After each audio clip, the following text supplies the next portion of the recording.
네, 안녕하십니까. 키 크는데 좋은 쌀이 있다는 이야기 들어보셨나요? 당뇨에 좋은 쌀은 혹시 알고 계신가요? 우리가 똑똑해지는 쌀도 있고요.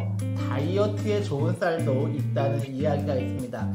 우리가 평소에 알고 있었던 쌀에 대한 그런 지식을 새롭게 넓히는 시간이 지금입니다. 네, 오늘도 동네 정미소 김동규 대표님 나오셨습니다. 안녕하십니까? 안녕하세요.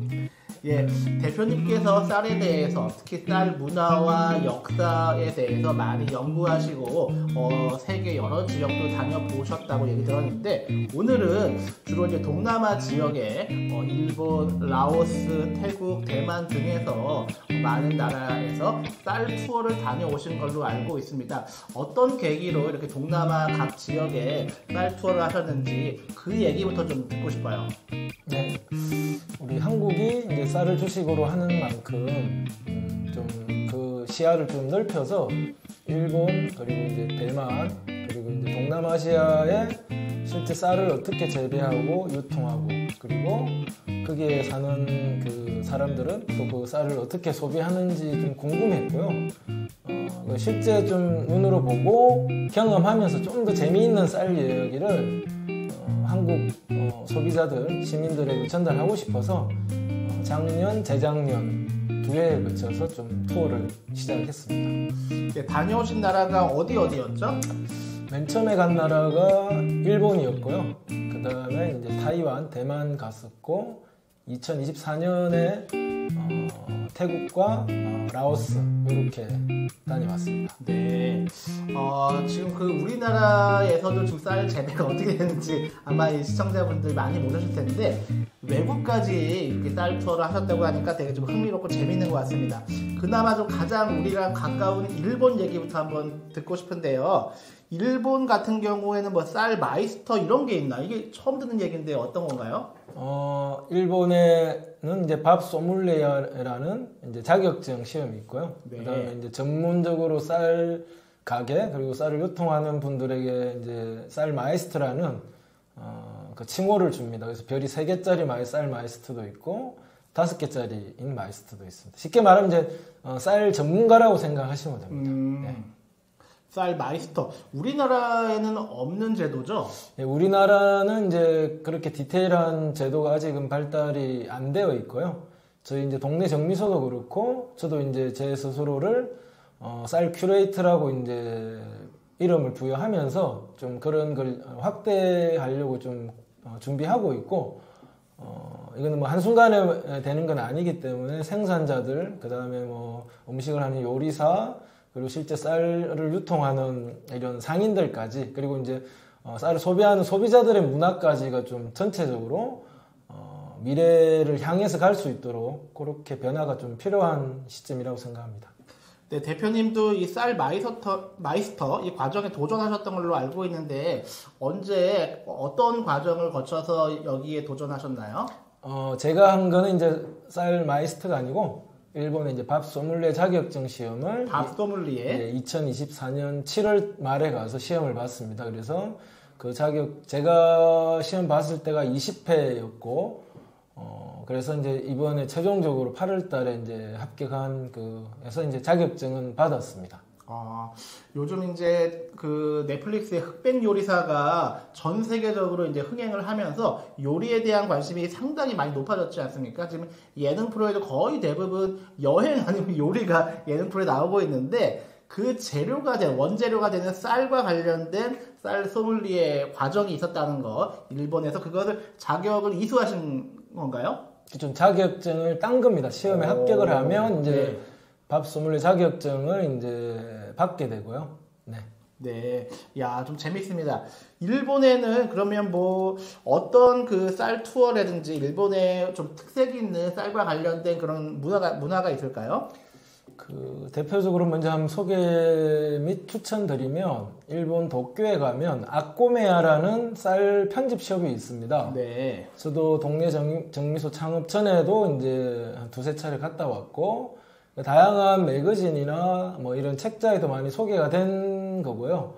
가시면 이제 쌀을 지역별 품종별로 이제 도정해서 바로 사실 수도 있고, 그걸로 일본의 이제 제철 음식하고 페어링해서 이제 식사까지 겸 가능하시고, 거기에 이제 추가로 같이 밥하고 같이 먹을 수 있는 반찬류라든지, 그 다음에 음료, 술, 더 나아가서 식기류, 요즘은 더 나아가서 제가 보니까 이제 캠핑이나 뷰티, 건강 사업까지 이제 이게 확대되면서 쌀 편집점이지만 사실은 이제 라이프 스타일 전체와 쌀을 연결하는 그런 이제 좀 재미있는 쌀 가게가 있습니다.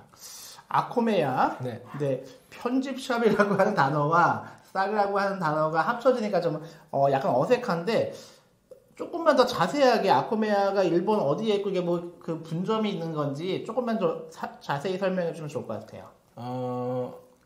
맨 처음에 제가 알기로 이제 긴자에 본점이 있었는데 최근에 거기는 폐점을 하고 아마 도쿄 전체에 이제 지하철역이나 총 지금 현재 7군데 정도 있는 걸로 알고 있고 작년에 제가 간 거는 도쿄의 라카쿠라는 그러니까 아코메야 라카쿠점을 검색하시면 나오는데 거기가 좀 새롭게 몇 년 전에 새롭게 이제 만들어진 곳입니다.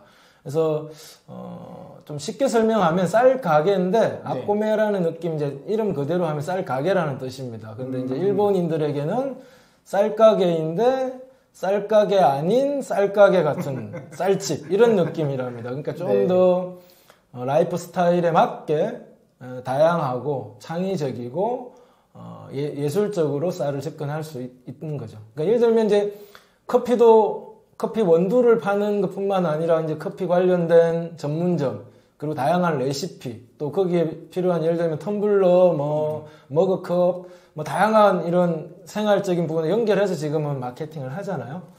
그런 것처럼 그 공간과 거기에 있는 다양한 상품 그리고 라이프 스타일을 즐길 수 있는 그런 쌀 가게라고 생각하시면 될 것 같습니다. 네, 설명해 주신 아코메야와 같은 쌀 편집샵이 사실상 지금 우리나라에는 없다고 봐야 될까요?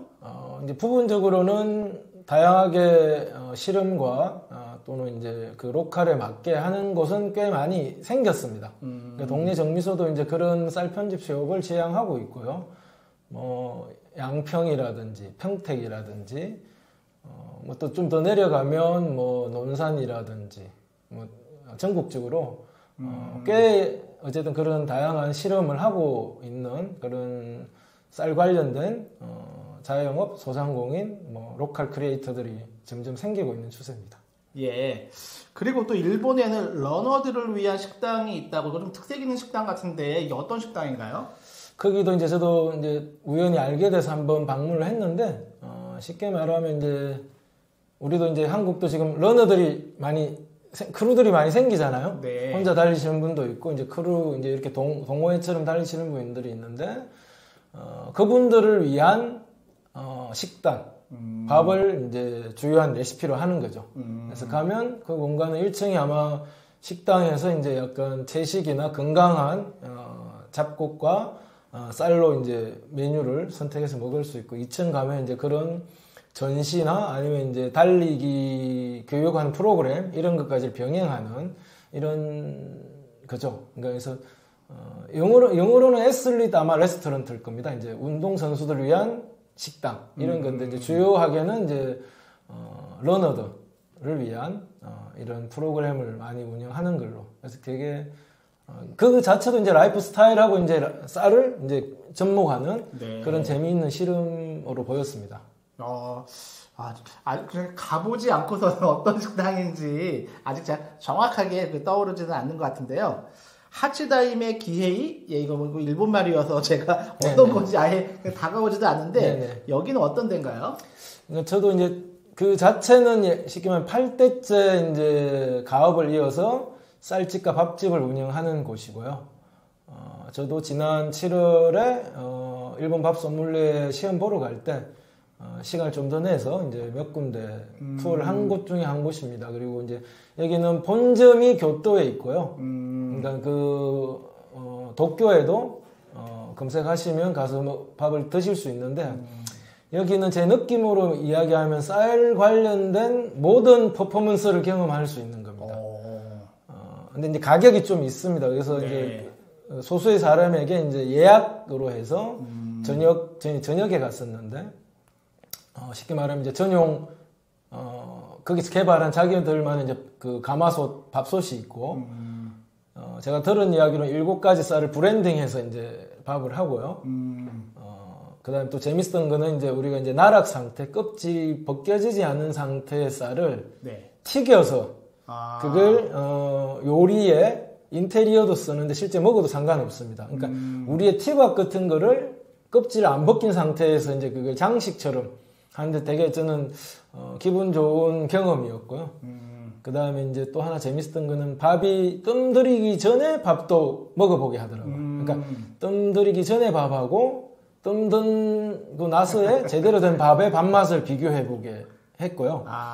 또 이제 우리가 일본은 누룽지 문화가 없다고 생각하는데 이제 거기는 일부러 이제 그 레시피를 맞춰서 누룽지를 만들어지게 해서 그 네. 누룽지도 이제 맛보게 하고 그다음에 이제 봄밥도 이제 우리가 하는 스시 뭐 이런 종류도 있지만 뭐 도미밥 뭐 이런 식으로 해서 약간 다양한 쌀에 대한 다양한 경험을 하게 하는 그런 거 있고 마지막에 이제 나올 때는 이제 거기서 이제 패키지한 그 하치다이메 기헤이에서 패키지한 쌀을 또 이제 마지막 선물로 증정을 합니다.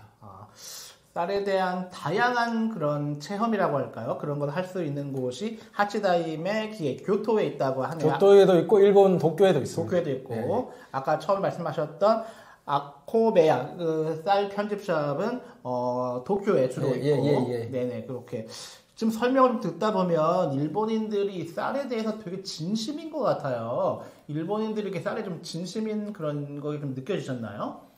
그러니까 이제 그거는 뭐 우리나라도 뭐 밥이 진심이라고 하잖아요. 네. 근데 이제 그는 이제 좀 디테일에 갔을 때 이제 그 쌀을 어떻게 유통하고 어떻게 밥을 하고 그리고 좀 더 소포장 패키지 그런 쌀에 좀 더 투자를 할 수 있고 더 맛있는 밥을 먹기 위해서 사람들이 이제 기꺼이 비용을 낼 수 있는 이제 이런 문화하고도 결부가 되는 거고 그런 게 이제 오랜 시간 동안 이제 산업적으로 문화적으로 정착이 돼 있다는 느낌을 받았고요.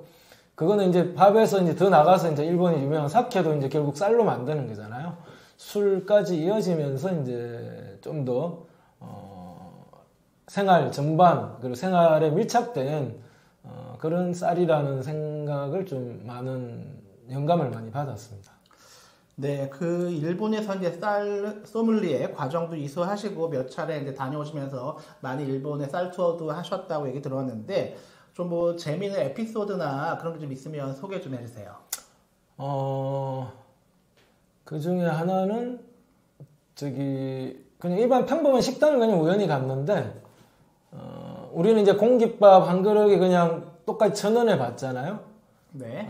이제 거기는 이제 밥의 양을 선택할 수도 있겠습니다. 예를 들면 소자, 중자, 대자, 아니면 더 큰 빅 사이즈 이렇게 해서 네. 가격도 차이가 있고 밥 양도 차이가 있고, 그러니까 훨씬 세분화되어 있는 거죠. 그런 거는 좀 재밌게 생각했고, 우리도 생각해 보시면 뭐 물론 이제 밥을 우리는 좀 약간 이제 뭐 공깃밥 1,000원도 있지만 어디는 또 식당에 가면 그냥 무료로 추가로 먹을 수 있는 이런 것도 있지만 네. 좀 밥 자체를 다양하게 그다음에 좀 더 디테일하게 즐길 수 있는 그런 문화로 좀 저희도 가야 되고, 지난 시간에도 이야기했지만 이제 그게 공깃밥이나 온장고 문화가 좀 발전적으로 변화해야지 그런 좀 다양한 밥 소비를 할 수 있는 토대가 생기지 않을까 생각합니다. 네. 지금까지 일본의 쌀 문화, 일본의 그런 좀 특색 있는 쌀과 관련된 이야기를 나눠보았습니다.